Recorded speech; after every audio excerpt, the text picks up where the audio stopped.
Ya, begini ya, pemerintah atau Pak Jokowi khususnya mendapatkan apresiasi yang sangat tinggi dari masyarakat Indonesia atas kepemimpinannya. Itu poin yang pertama dulu. Ya. Jadi jangan membuat suasana. Karena apa? Kita lagi fokus kepada penyelenggaraan pemilu yang demokratis. Jangan ada agenda-agenda lain yang menurut saya tidak produktif lah seperti itu. Tidak produktif bagi masyarakat dan tidak produktif bagi pemerintahan. Karena kita concern yang pertama, Presiden masih sangat concern untuk menyelesaikan tugas-tugasnya yang relatif tinggal beberapa bulan. Ini kita gas habis-habisan, kita gaspol istilahnya ya, untuk menuntaskan berbagai program-program pemerintah. Berikutnya, pemerintah juga sangat concern mengikuti jalannya pemilihan umum yang baik di Indonesia ini. Tuh. Jadi itu kira-kira ya.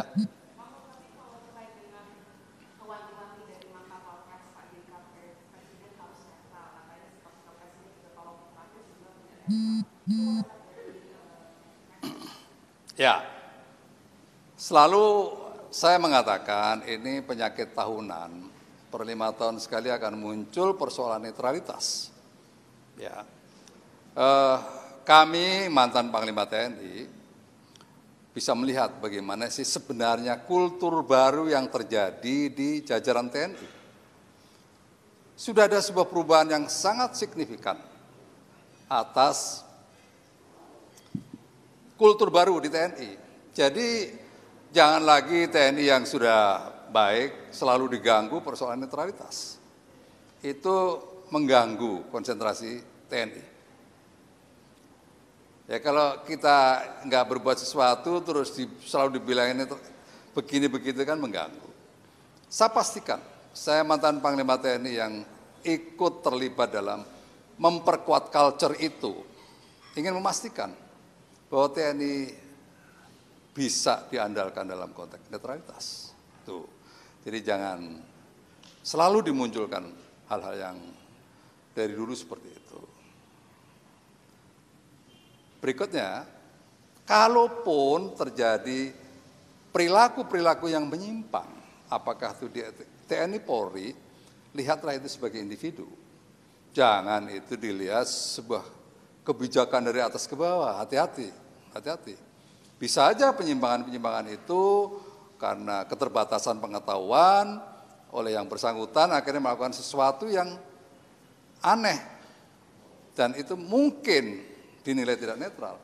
Jangan itu dibilang TNI tidak netral atau polisi tidak netral.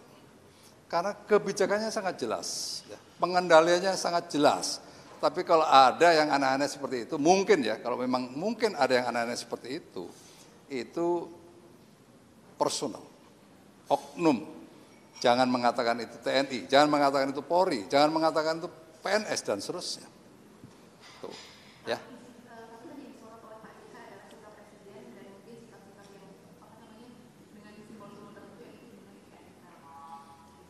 Ya, itu kan subjektif. Bisa aja subjektif. Kalau subjektif yang memperlakukan sebagai subjektif ya sulit melihat secara utuh begitu. Tapi kalau melihatnya secara jernih dari tataran umumnya ya itu yang berlaku. Kalau belum sudah punya subjektivitas dalam melihat sesuatu pasti akan bisa salah dalam melihat itu ya. Ya, beliau selalu berbicara dengan kita netral. Ya. Buktinya apa? Buktinya apa? Kita lihat pelayanan publik kita tidak ada mengesampingkan pihak siapapun.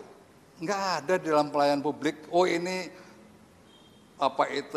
kelompoknya calon nomor 1, ini kelompoknya calon nomor 2, ini nomor 3, akhirnya pemerintah membatasi dalam memberikan pelayanan. Nah, itu nggak netral. Apakah ada pelayanan publik yang tidak netral? Itu mari kita lihat jernih lah. Ada nggak perlakuan fungsi-fungsi administrasi, fungsi-fungsi PSO, ya, public obligation pemerintah itu dijalankan dengan tidak netral, itu baru, ini Pak Presiden ini nggak netral ini. Nggak ada itu, nggak ada kita bicara di dalam sidang kabinet, ini kelompoknya ini, toh di dalam kabinet sendiri juga terdiri dari berbagai calon, jadi kalau Presiden mengatakan sesuatu, pasti calon yang lain akan dengar. Nggak pernah. Nah, itu cara melihatnya. Jadi jangan melihat hal-hal yang dari kacamata subjektivitas.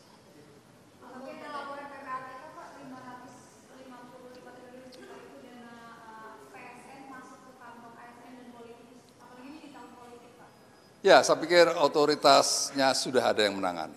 Ya, serahkan kepada otoritas yang menangani. Jangan itu nanti menjadi isu yang uncontrolled. Semua institusi yang punya peran untuk itu bertindak, jangan diam. Nah, kan begitu.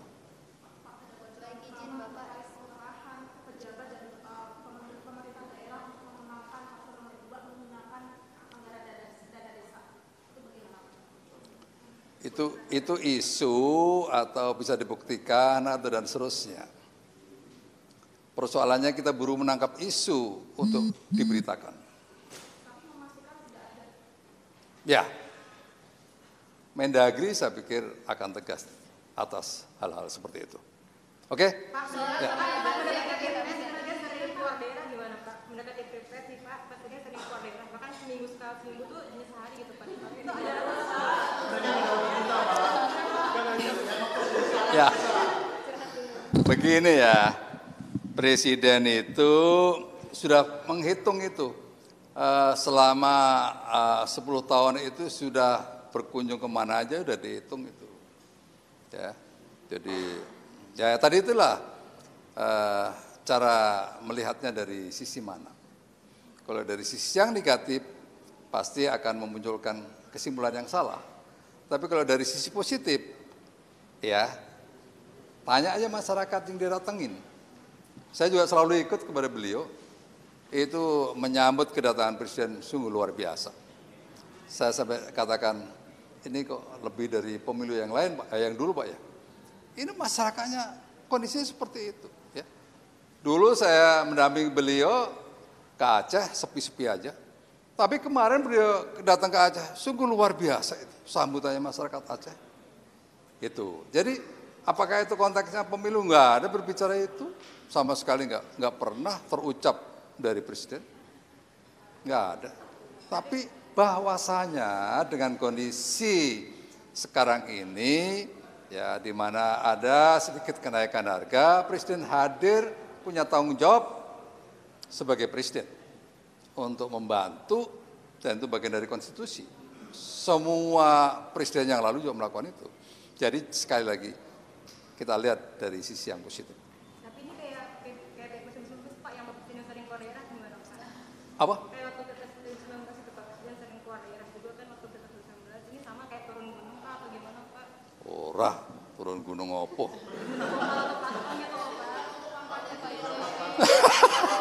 Ada lagi nih. Wes, cukup.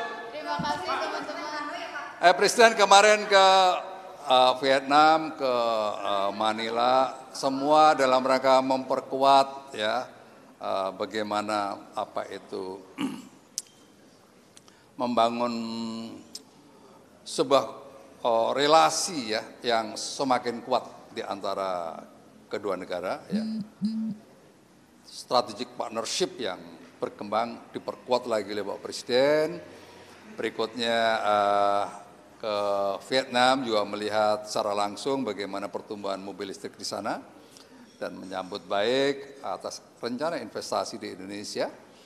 Berikutnya ke Brunei, beliau menghadiri acara pernikahan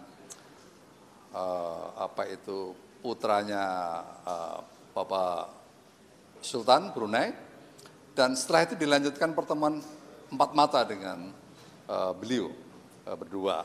Ini perjalanan selama selama perjalanan ke luar negeri, dan semuanya luar biasa. Presiden Filipina sangat-sangat respect dan sangat mengapresiasi kepada Presiden Jokowi. Datang lagi ke Vietnam, luar biasa. Ya. Perdana Menteri, parlemennya, dan presidennya Vietnam, sungguh apresiasi yang luar biasa. Berterima kasih atas Indonesia selama ini. Berikutnya juga ke Brunei Darussalam, telah disambut dengan sangat baik.